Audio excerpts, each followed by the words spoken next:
Bismillahirrahmanirrahim. Warabbu jeung ari lapad robbu eta ismun hiji jenengan, sifatna ismun min asma'ihi anu tetep naon ismun sawareh ti pirang-pirang jenengan Allah.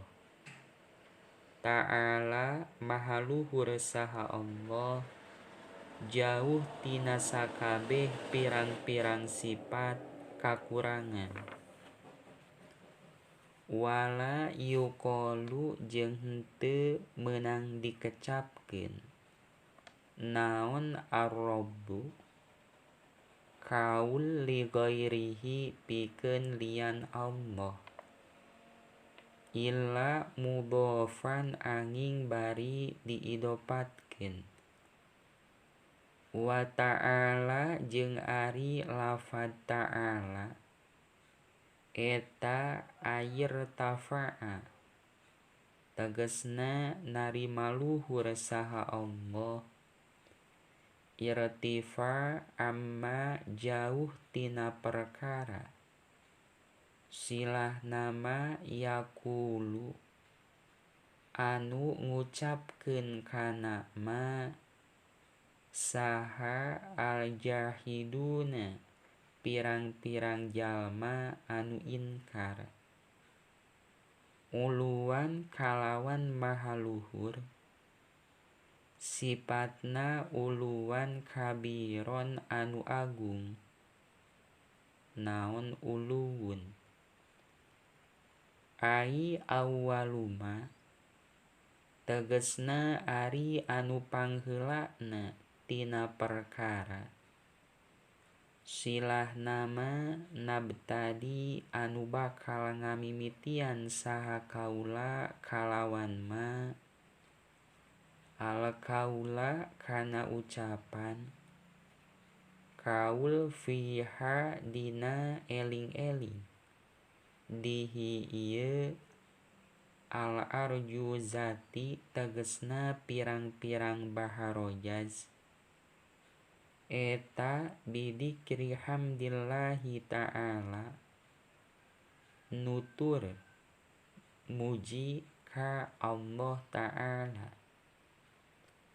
Walhamdu jeung ari ngaran hamdu, huwa tegesna alhamdu, eta as-sana'u ngalem, sana alal mahmudi atas anu dipuji, sana bijamili sifatihi sabab anu elok ti pirang-pirang sifatna al-mahmud.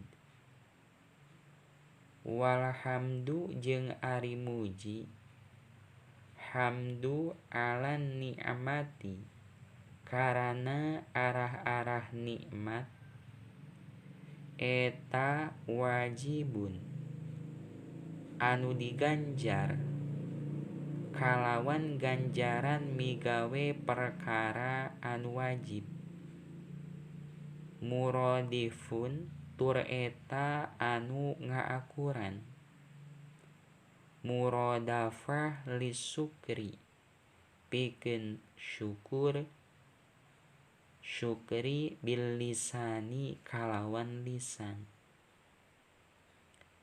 Wal alifu jeung ari alif, sifatna al alifu pi an'ama anu aya naon al alif dina lapad an'ama, eta lil itlaqi tetep pikeun manjangkeun suara.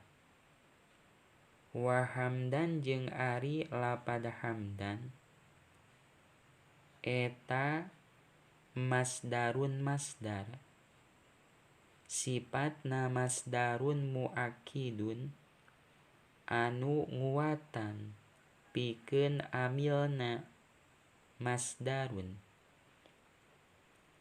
mansubun tur eta anu dinasobkeun naon hamdun,